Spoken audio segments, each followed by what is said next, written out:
You can turn on subtitles by clicking the CC icon at the bottom of a YouTube video.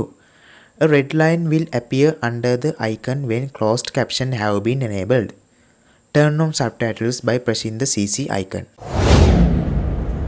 ආයුබෝවන්.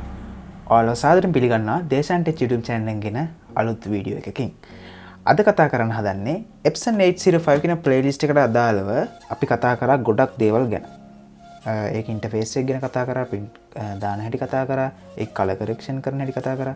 ඒ වගේම තමයි දැන් කතා කරන්න හදන්නේ maintain එකේ තියෙන ගොඩක් වැදගත් දෙයක්. ඉස්සෙල්ලා අපි කතා කරා නසල් චෙක් කරන හැටි. නසල් චෙක් report එකක් බලන හැටි, ඒ වගේම ඒක clean කරන හැටි, මේ හැම දෙයකම කලින් වීඩියෝ එක කතා කරා. ඒ වීඩියෝ එක බලලා නැත්නම් දැන් වැටෙනවා තිරේ ඒ link එකෙන් ගිහිල්ලා වීඩියෝ එක බලලා එන්න. right ඒ වීඩියෝ එක බැලුවා නම් අපිට අවබෝධ කරගන්න පුළුවන් වගේ head එකේ තියෙන ප්‍රශ්නේ වගේම වගේ print එකේ print out එකේ සමහර colors වදින්නේ නැත්නම් එහෙම නැත්නම් පාට වෙනස් වෙලා වගේ වදිනවා නම් සමහර ඉරි වගේ lines වගේ print එකේදී සමහර pictures වල එහෙම තියෙනවා නම් ඒකට හේතුව වගේ print එකෙන් නසල් check එකක් දාලා බලන්න පුළුවන් කියලා ඔයා කලින් වීඩියෝ එකේ ඉගෙන ගත්තා. නසල් check එක දාලත් වැඩේ හරි ගියේ නැද්ද? එහෙනම් අපිට ඊළඟ පීවර තියෙන්නේ head එක clean කරන්න.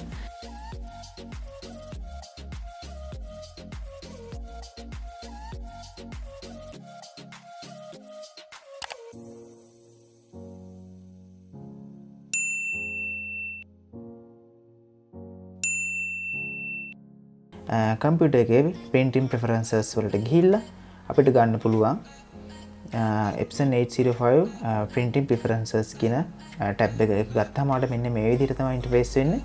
එතනදී ඔයාලට මෙතන තුන්වෙනියට තියෙනවා මේ උඩම ටැබ් එකක් maintenance කියලා. ඒකේ පළවෙනි එක නසල් check එක අපි කරා. ඒක ඕකේ. ඒකම කරලත් ඔයාගේ print එකේ quality එක අඩුයි නම් ඔයාලට කරන්න තියෙන්නේ head cleaning එකක් දෙන්න. head cleaning කරන්න කලින් මේකේ CD එක තියෙනවා නම් අයින් කරන්න කියලා තියෙනවා. ඒ වගේම තමයි මේකේ A4 කොළ හරි letter කොළ හරි දාලා තියන්න. මොකද head cleaning කරන් පස්සේ ඔයාලට නසල් check එකක් දාන්න වෙන නිසා. ඉතින් head clean එකක් දානකොට අපිට print එකේදී මොනවා හරි දෙයකදී ink එක use වෙනවා. ඒක නිසා පොඩ්ඩක් ඒ areas ගැන පොඩ්ඩක් gap එක print out එකේදී පොඩ්ඩක් ඒ දේවල් appears වෙන්න පුළුවන්. ඉතින් head clean එකේදී මෙතන අපිට start දුන්නාම මෙයා head clean එකක් ගන්නවා.